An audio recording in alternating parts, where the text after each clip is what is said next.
नमस्कार दोस्तों, स्वागत है आपका अपने YouTube चैनल डिवाइन क्लासेस पे। मैं देवेंद्र सिंह राठौर।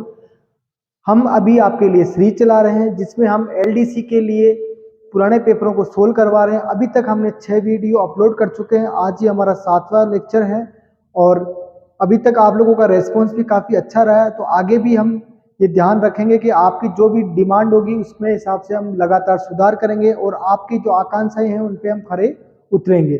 तो आज हम 7वां लेक्चर ले रहे हैं। तो हम स्टार्ट करते हैं क्वेश्चन नंबर 1 से। क्वेश्चन नंबर 1 क्या है? देखो, एक ABCD एक समचतुर्भुज है जिसमें D से AB पर लंब डाला गया ना, और जो AB को सम डिवाइड कर रहा है। तो बताना है समचतुर्भुज का एक कोण क्या होगा। सबसे पहले तो अपने को ये पता होना चाहिए कि समचतुर्भुज होता कैसा दिखने में। तो देखो, समचतुर्भुज बना लेते हैं अपन एक बार। ABCD इस नाम से। इसमें बोला गया कि D से AB पर लंब खींचा गया, D से AB पर इस तरीके से खींचा गया है। जो लंब हमेशा होता है 90 डिग्री। अब ये कह रहा है कि ये दोनों क्या है, बराबर टुकड़े हो रहे हैं। क्या हो रहे हैं? बराबर। मैं इसका एक विकर्ण खींच लेता हूं, ये वाला। आई बात समझ में? अब देखो, यहां पर एक चीज और ध्यान रखना। अगर किसी त्रिभुज में अपन लंब डालें, क्या डालें?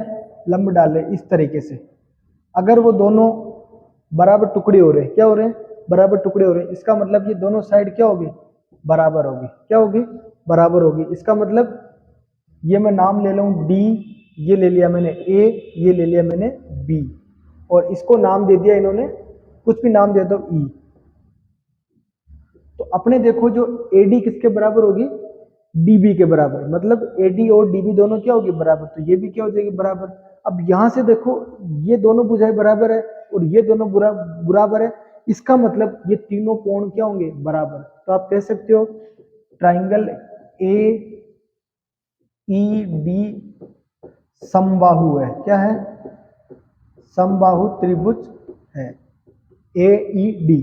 तो यहां से एक चीज क्लियर होगी, जब समबाहु है तो ये कोण कितने डिग्री हो जाएगा? 60। क्या हो जाएगा? ये 60 है तो ये भी कितना हो जाएगा? 60।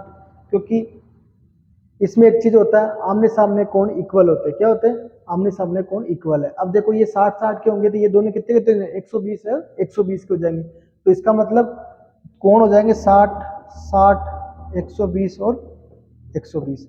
अब देख लो कौन सा कोण मिल रहा है आपको? मिल रहा है C, मतलब 60 डिग्री। तो यह आपके आंसर हो जाएगा। तो देखो, क्वेश्चन को हमने ऐसे करके एक वापस इमेज बना के आपको बताया ताकि आपको ढंग से क्लियर हो जाए। क्वेश्चन नंबर 2 में बोला है कि 1650 रुपए 4% की दर से साधारण ब्याज की दर से दिए गए। उसी तरह 1800 रुपए भी उसी रेट से दिए गए। तो दोनों पे जो ब्याज मिल रहा है वो 30 रुपए का फर्क आ रहा है। क्या आ रहा है? 30 रुपए का फर्क आ रहा है। तो ये पूछा कि कितने टाइम लगता है, कितना टाइम लगेगा। सबसे पहले तो ये देख लो, जो आपके 1800 है और 1650 है, इससे फर्क कितना है? 150। कितना है? क्योंकि जो फर्क है वो कहां से क्रिएट हो रहा है? इन दोनों में फर्क से। तो 150 रुपए का 4%, कितना परसेंट? 4%। कितने समय के लिए? x समय के लिए। कितना आ रहा है? 30। अब इसको सोल्व कर लो और वो आपके आंसर हो जाएंगे। 1 0 से 1 0, 2 से काटो 2, 2 से काटो 5 बार, 5 से कटा 3 बार, 3 दूना 6, 6x बराबर 30। तो x बराबर क्या हो जाएगा? 6 का भाग देंगे 30 में तो कितना आ जाएगा? 5। तो यहाँ से सीधा सीधा पता पड़ रहा है कि ये कितने साल की बात होगी? 5 साल की बात। आई बात समझ में? ये वही सूत्र है, मूलधन इंटू दर इंटू समय बटा 100, है ना। आप कुछ अलग मत समझना इसको।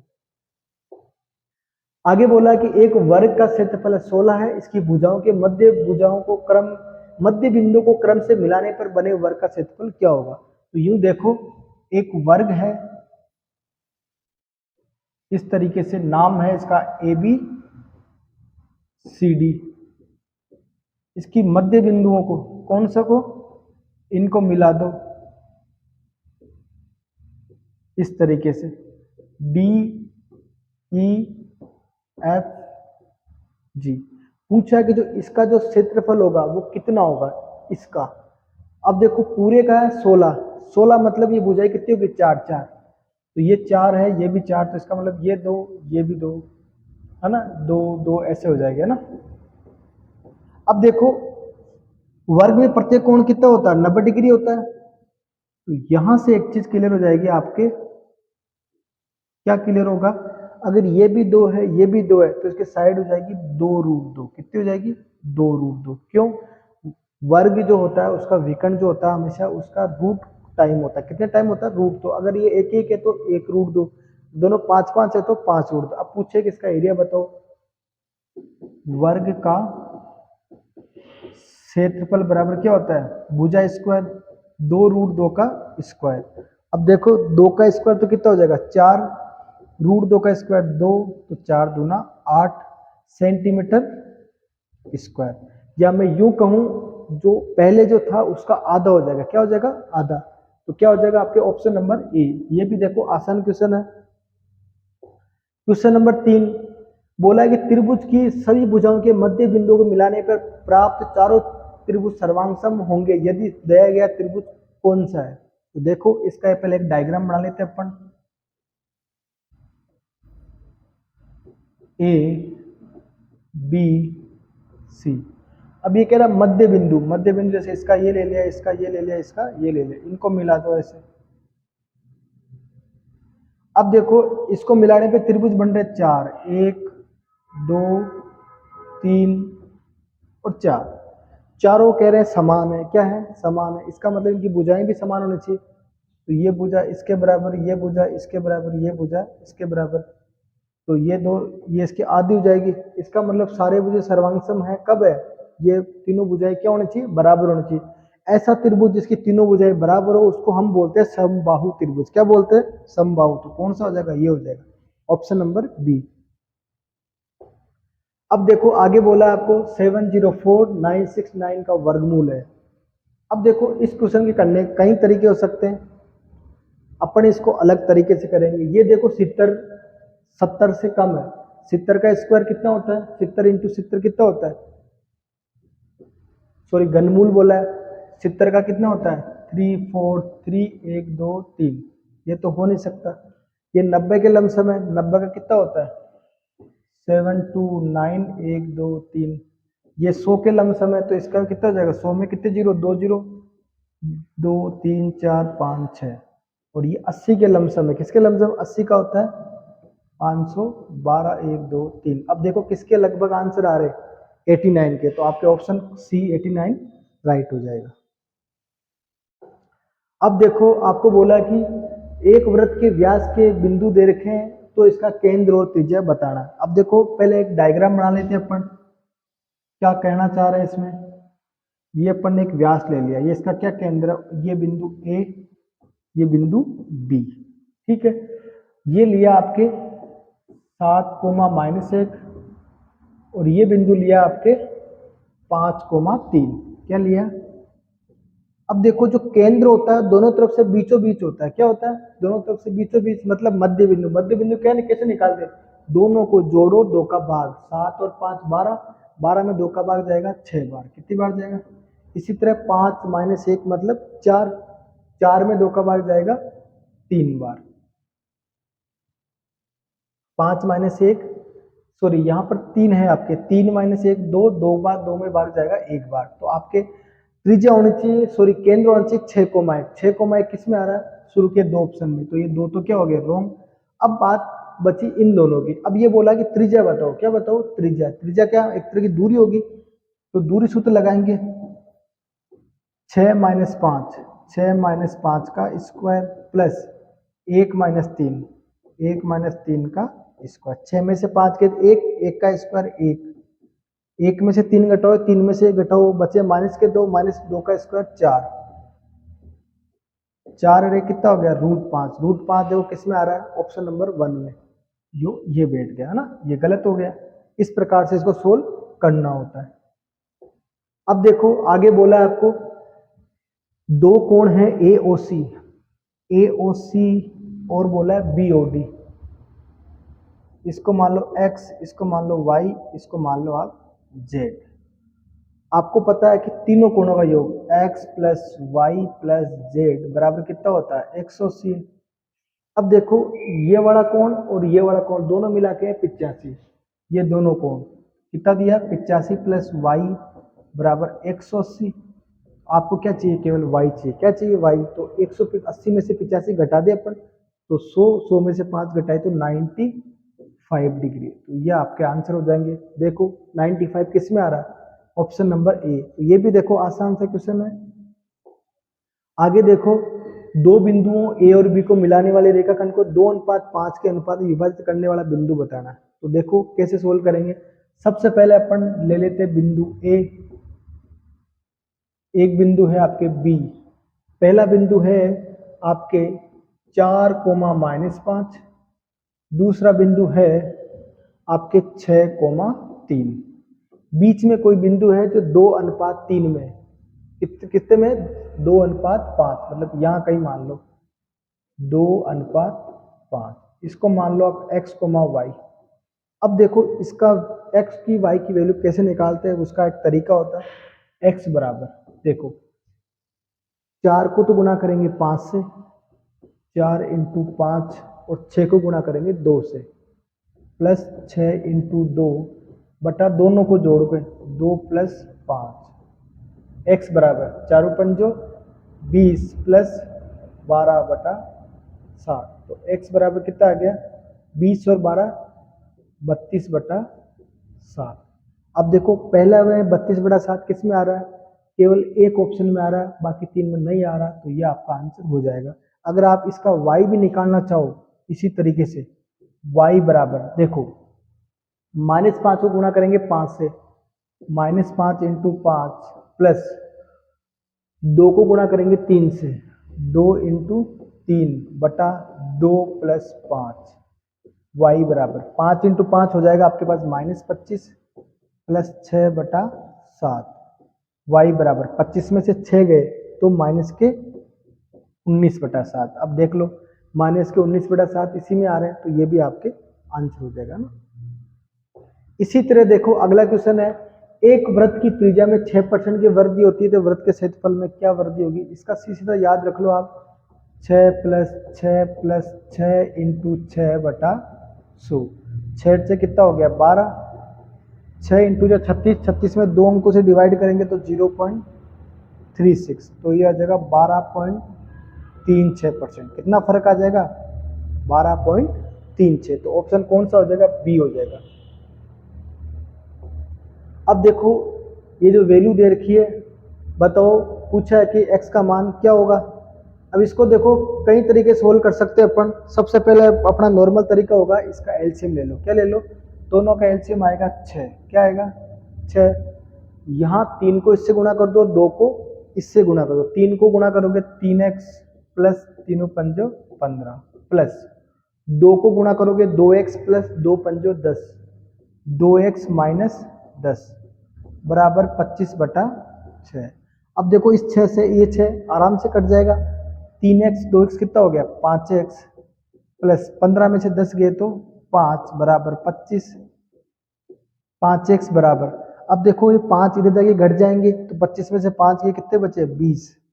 x बराबर कितना आएगा 5 का भाग देंगे तो क्या आएगा 4। तो ये आंसर हो जाएगा x बराबर 4। अगर आप इतना नहीं करना चाह रहे हैं तो आप ऑप्शन रख के देख सकते हो। आई बात समझ में। इसी तरह देखो एक शंक्वाकार टेंट का आयतन दिया है, आधार का क्षेत्रफल दिया है, तो इसका वक्र पृष्ठीय क्षेत्रफल बताना। देखो पहले शंकु के बारे में बात कर ले। शंकु कैसा होता है,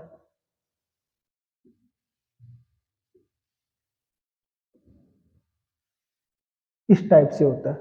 अब देखो इसके आधार का क्षेत्रफल, आधार मतलब क्या होता है, आधार का क्षेत्रफल होता है πr²। क्या दिया है बराबर 154। पाई की वैल्यू होती है 22/7 इंटू r² बराबर 154। अब देखो 11 से काट लो, 11 से 2 बार, 11 से 1 बार और 4 बार, फिर 2 से काट लो 7 बार। तो यहाँ से आप कह सकते हो r² बराबर, ये 7 नीचे के, ये 7 ऊपर के, तो 7 × 7। तो यहाँ से आप कह सकते हो r की वैल्यू कितनी हो जाएगी 7 आ जाएगी। कितनी आ जाएगी। अब देखो आपको पूछा इसका वक्र पृष्ठीय क्षेत्रफल बताओ। वक्र पृष्ठीय क्षेत्रफल होता है πr/l। पाई की वैल्यू पता है आपको 22/7 होती है, r की वैल्यू कितनी होती है 7। अब समस्या आ रही है कि हमारे पास l नहीं है। क्या नहीं है, l नहीं। l क्या होता है, l होता है ये, इसको बोलते हैं तिर्यक ऊंचाई, या इंग्लिश में बोलते हैं स्लैंट हाइट। इसको बोलते हैं h, इसको बोलते हैं आर। तो आर है एच ज्ञात करनी है आपको। क्या ज्ञात करना? एच ज्ञात। तो देखो इसमें होता क्या है, सोल्व करने का तरीका बता देता हूँ। आयतन का सूत्र क्या होता है? 1232 दे रखा है। देखो आयतन का सूत्र होता है 1/3 पाई मतलब 22/7 आर स्क्वायर। आर कितना? 7, तो 7 इंटू 7 इंटू एच आपको ज्ञात करना है। तो एच की जगह क्या रखो? एच रख दो। अब देखो जो कटे उसको काट देते हैं। 7 से 7 गया, फिर देखो 11 से काट लो 2 बार, 11 एकम 11, बच्चे कितने? 1, 13 में 11 एकम 11, बच्चे 2, 2 बार। आई बात समझ में? अब 7 से काट लें, 7 एकम 7, बच्चे 4, 7 छंग 42। अब देखो आपके पास क्या बच गया? बस ये 3 बच गया नीचे, और ऊपर क्या बच गया? 2। 2 से काट दो, कितनी बार गया? 8 बार। तो अब देखो यहाँ से क्या बचा? h बराबर 8 और ये 3, 24। तो इसका मतलब ये तो है 24, ये है 7, तो ये क्या होगा? देखो ये पाइथागोरस प्रमेय लग जाती है यहाँ पे। क्या लग जाती है? पर पाइथागोरस प्रमेय। 24 का स्क्वायर क्या होता है? 484। 7 का होता है 49।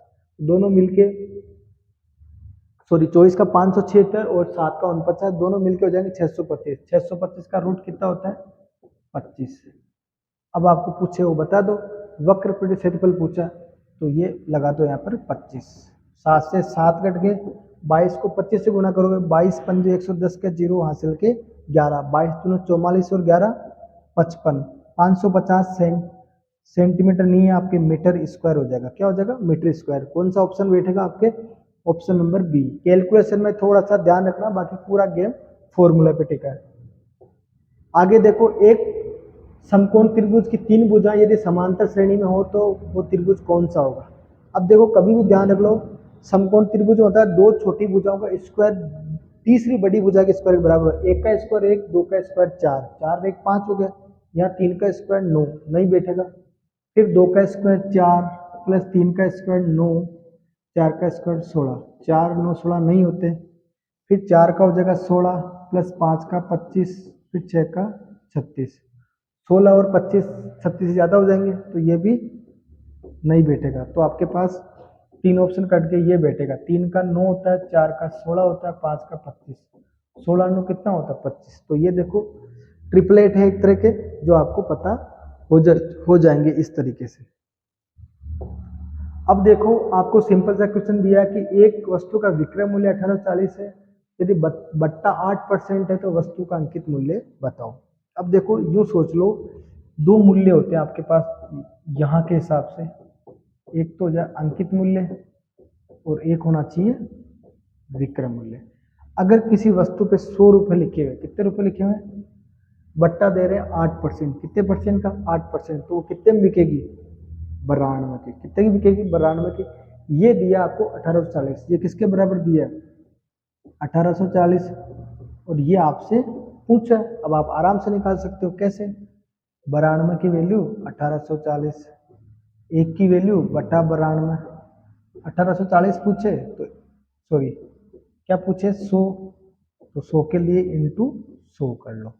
अब देखो इसको काट लो, इससे काटोगे तो कितना हो जाएगा?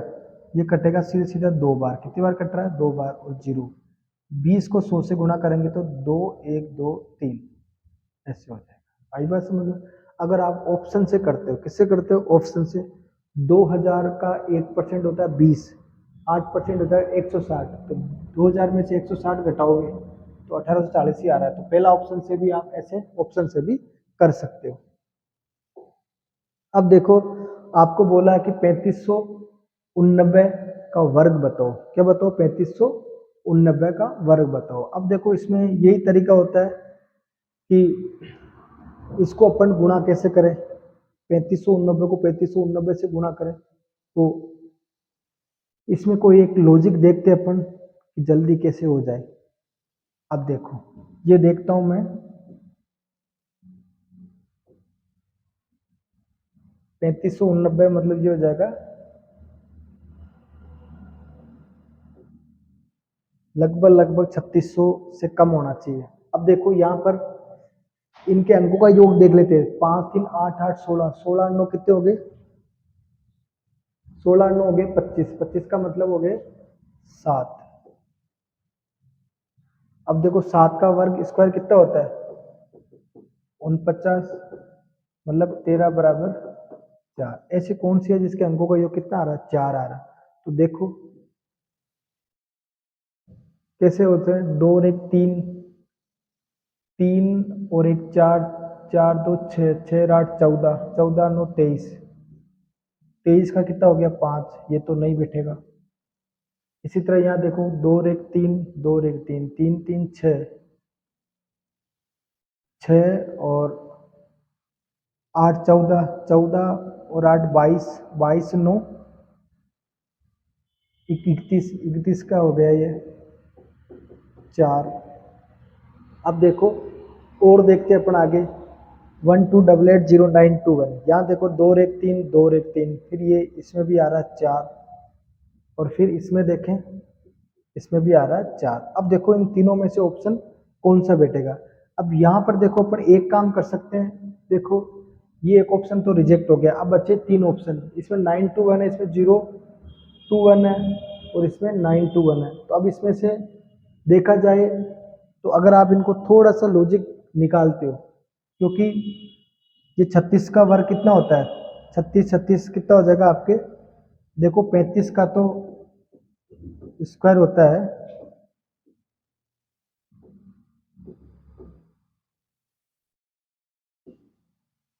1225, तो इसका मतलब 1225 से ज़्यादा होना चाहिए, ये 1225 से बैठेगा नहीं।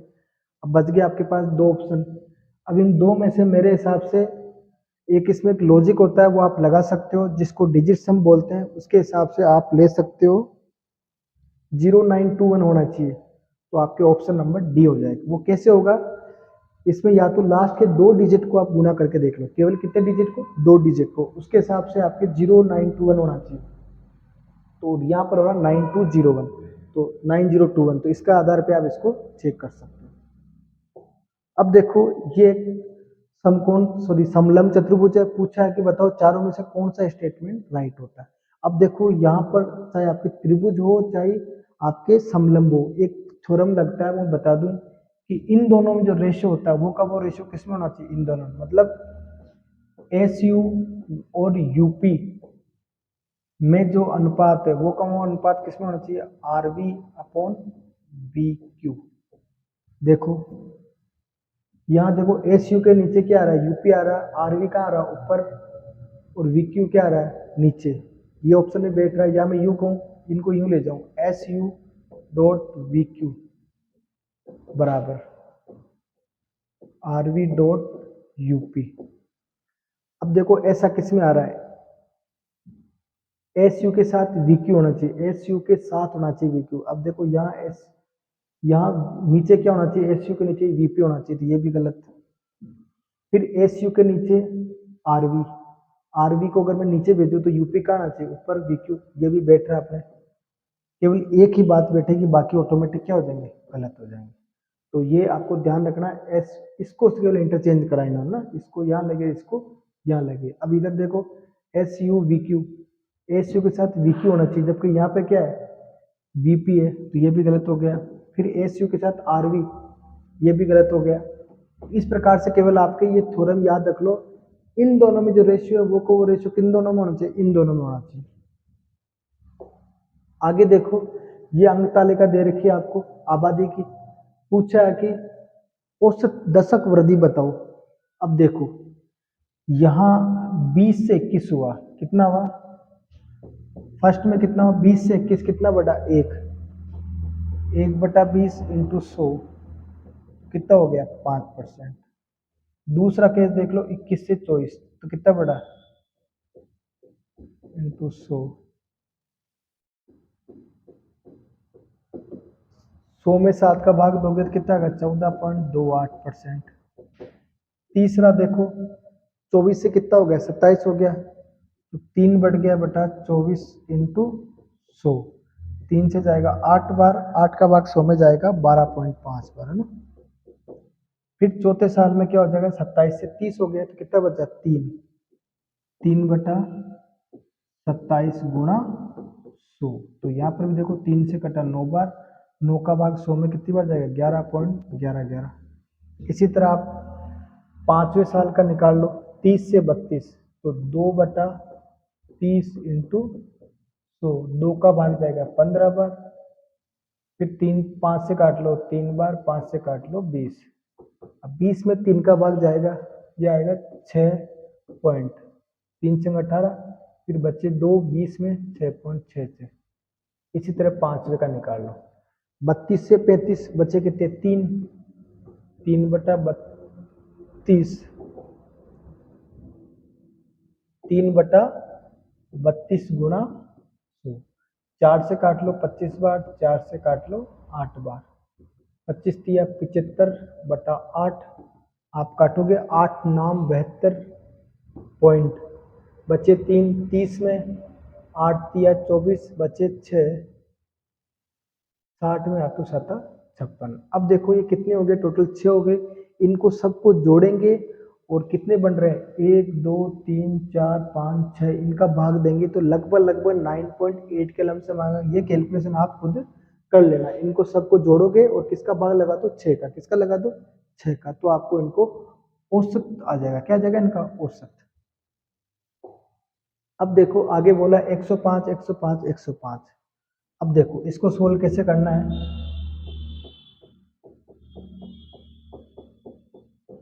अब देखो 105 को 105 से गुणा करने में क्या होता है, लास्ट का तो 25 होता है, और 10 को 11 से गुणा कर लो तो ये कितना हो गया। इसको फिर किससे गुणा कर लो, 105। अब इसको गुणा करने का छोटा सा तरीका बता दो, पहले सबको 5 से गुणा कर लो, 25 पंजो 125, फिर इंटू फिर 1 से कर लो, 5 2 0 1 1। अब इसको ऐड कर लो, 5 2 6 7 5 1 1, 15 76 25। देख लो 15 76 25 किस में आ रहा है, क्या गड़बड़ करी, 11 57 625, 11 57 625, ये ऑप्शन आपके सही हो जाएगा।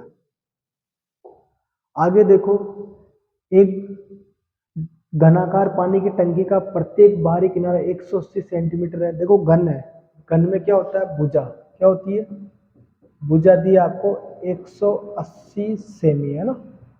टंकी की बाहरी सतह को कौमा तली को छोड़ते हुए, अब देखो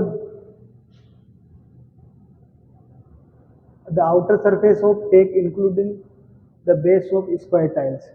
अब ये कह रहा है कि बाहरी सतह को कोमा तली को छोड़ते हुए, मतलब एक टैंक है इसमें ऊपर की और तली दो को छोड़ दो, तो इसका मतलब इसमें कितनी दीवारें बच गई भाई, एक घन होता है उसमें 6 सतह होती है, अब कितनी सतह बच गई, 4 सतह बच गई। तो देखो एक सतह का क्षेत्रफल बराबर 180 इंटू 180। इसी तरह 4 का क्षेत्रफल क्या हो जाएगा, 180 इंटू 180 इंटू 4।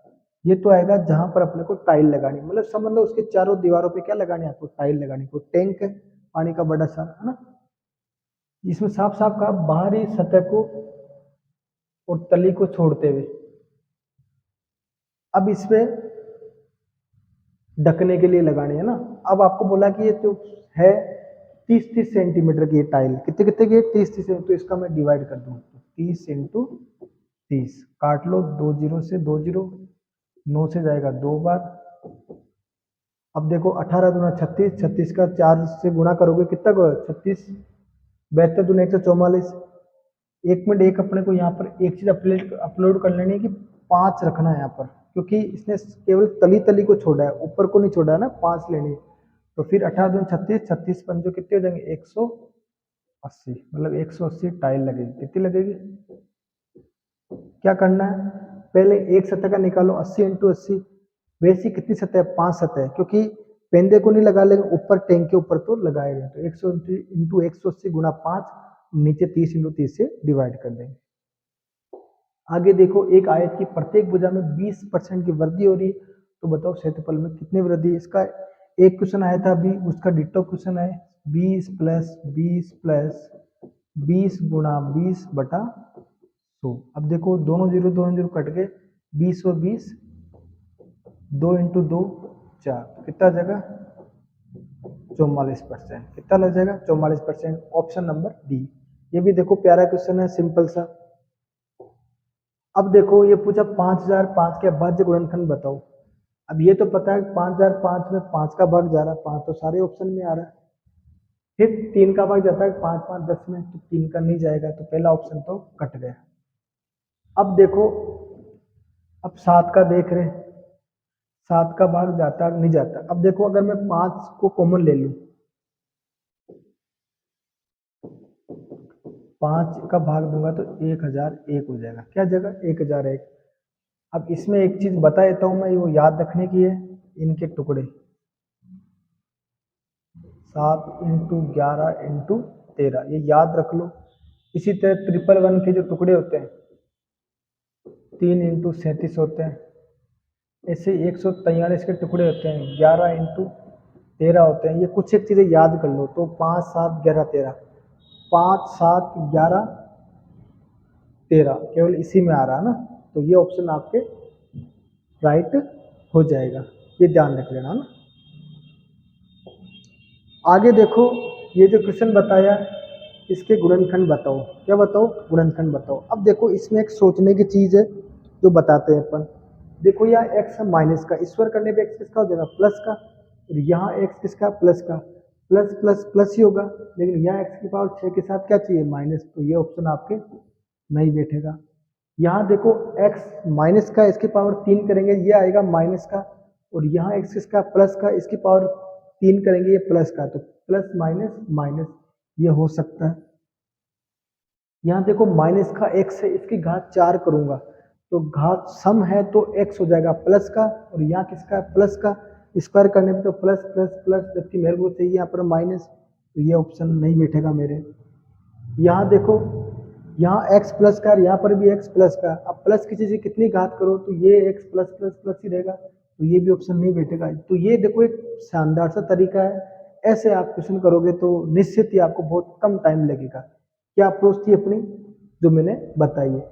अब एक और तरीका क्या होता है कि x की जगह इसमें 2 रख लो, क्या रख लो 2 रख लो, तो x की जगह 2 रखूंगा तो 1 माइनस 3 इंटू 2 का स्क्वायर प्लस 3 इंटू 2 की घात 4 माइनस 2 की घात 6। अब देखो 1 माइनस 2 दूना 4 तिया 12 प्लस 2 की घात 4 कितना होता है 2 4 8 16 16 तिया 48 माइनस 2 की घात 6 कितना होता है 64।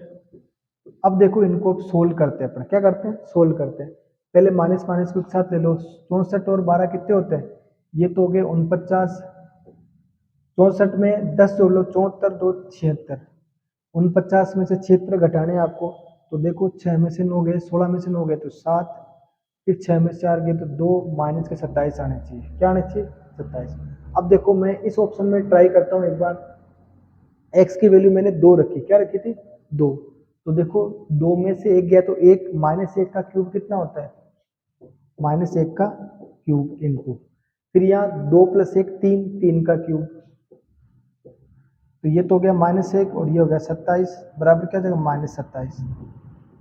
अब देखो केवल एक ही ऑप्शन में मैच हो रहा है, इसमें बाकी किसी में मैच नहीं हो रहा, तो यह आपके लिए बहुत ही प्यारा तरीका हो जाएगा। आगे देखो, बेटे और पिता की आयु का अनुपात दिया, 10 साल बाद अनुपात ये हो जाता है, तो बेटे की वर्तमान आयु बताओ। तो देखो दो बातें बता रखी है, एक तो सन है और एक फादर है। सन की तो 1, फादर की है 13, फिर 10 साल बाद कितनी जाएगी 1:3। अब एक चीज सोचने वाली है कि दोनों में गैप है, यहाँ पर कितना है 2 का, यहाँ गैप है 12 का। कभी भी ध्यान रखना दो व्यक्तियों की आयु में गैप हमेशा बराबर होना है, तो बराबर के लिए क्या कर रहे हैं, एक तरीका ले लो, यहाँ 2 का है यहाँ 12 का है, तो इसको 2 को 6 से गुणा कर लो, तो अब देखो ये तो 6 और ये 18, और ये क्या 1 और 13, तो देखो यहाँ पर भी गैप 12 का, यहाँ पर भी गैप 12 का। ये तो है वर्तमान और ये है 10 वर्ष बाद। अब देखो यहाँ मेन चीज क्या काम की कि वर्तमान में वो 1 साल का सन, फिर 10 साल बाद में कितने को हो गया 6 का, तो यहाँ कितना फर्क आ गया 5, 5 इकाई का फर्क आया।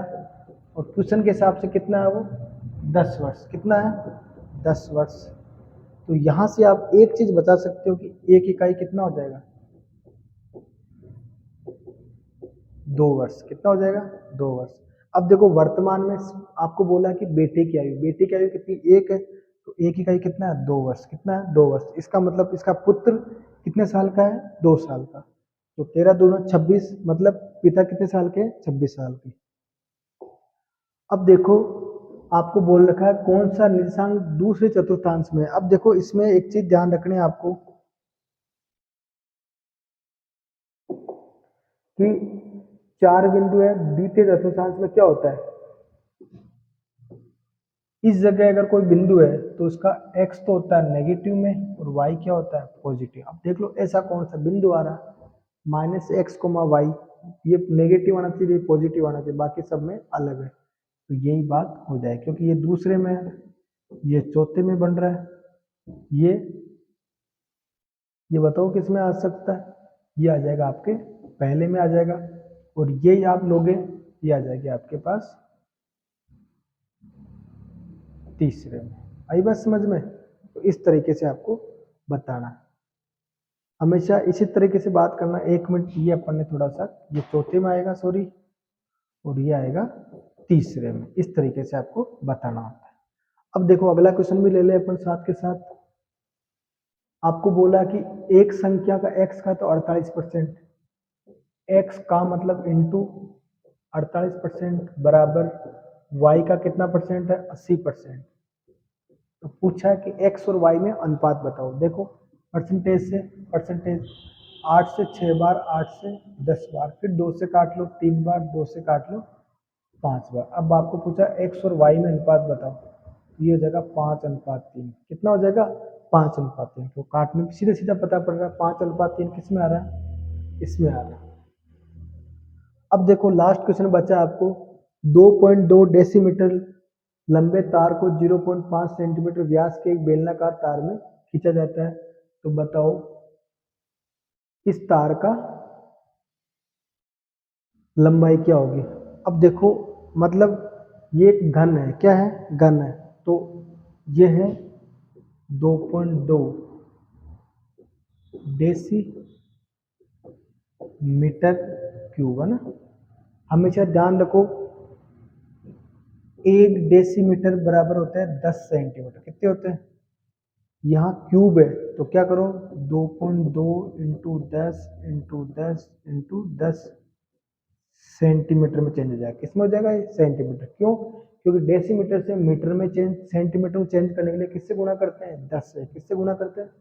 अब ये जो एक समझ लो एक तार का आयतन है, इससे अपन बना रहे हैं सेंटीमीटर व्यास के बेलनाकार तार। तो तार कैसा होता है बेलनाकार, बेलन का आयतन क्या होता है पाई आर स्क्वायर एच। पाई की जगह क्या ले लो 22/7 आर। आर कितनी है आपके पास यहाँ पर 0.5 सेंटीमीटर व्यास है। अब देखो व्यास बराबर कितना है 0.5, इसका मतलब 5/10। आपको चाहिए त्रिज्या, क्या चाहिए, तो 5/10 इंटू 2। अब देखो इसको काटोगे 5 से 10 कितनी बार गए 2 बार, तो ये आ गए 1/4 सेंटीमीटर। कितना ले लो 1/4 सेंटीमीटर। तो अब आपको सीधा बताना 1/4 इंटू 1/4 इंटू एच। क्यों, क्योंकि फॉर्मूला क्या होता है पाई आर स्क्वायर एच। अब इसको काट लो, लास्ट में जो वैल्यू बचेगी वो बचेगी आपके पास एच की। किसकी बचेगी एच की। अब देखो इसको सोल्व कैसे करते हैं। सबसे पहले एक काम करो, इसका पॉइंट हटेगा नीचे क्या लग जाएगा 10, इस 10 से ये 10 गया, इस 22 से ये 22 गए, इधर क्या बचे 10 इंटू 10 इंटू ये क्या बचे 7 इंटू 4 इंटू 4, 7 इंटू 4 इंटू बराबर बच गया आपके पास h। अब इसको सोल्व करके बता दो, 7 चौक 28, 28 का डबल 56, 56 का डबल 112, 112 00, ये वैल्यू चल रही है आपके सेंटीमीटर में। किसमें चल रही है? सेंटीमीटर बराबर h। अब देखो यहाँ आंसर दिया है मीटर में। क्या दिया है? मीटर में। आपको पता है 100 सेमी बराबर क्या होता है? 1 मीटर। क्या होता है? 1 मीटर। तो इसमें अगर मैं 100 से भाग दूं तो क्या आ जाएगा मीटर में? 100 से भाग दूं तो 112 मीटर हो जाएगा। मतलब उस तार की जो लंबाई आएगी वो कितनी आएगी? 112 मीटर। इस प्रकार से अपने आज के जो 25 क्वेश्चन हुए, एक दो क्वेश्चन में हमने थोड़ा कैलकुलेशन लंबी करवाई है, तो उन क्वेश्चनों को आप एक बार और देख लेना, ताकि आपको जो भी समस्या आ रही है वो आपकी क्लियर हो जाएगी। आई बात समझ में? तो आशा करता हूँ कि आज का लेक्चर आपको समझ में आएगा और आपको इससे बहुत ही फायदा पहुंचेगा। धन्यवाद। जय हिंद, जय भारत।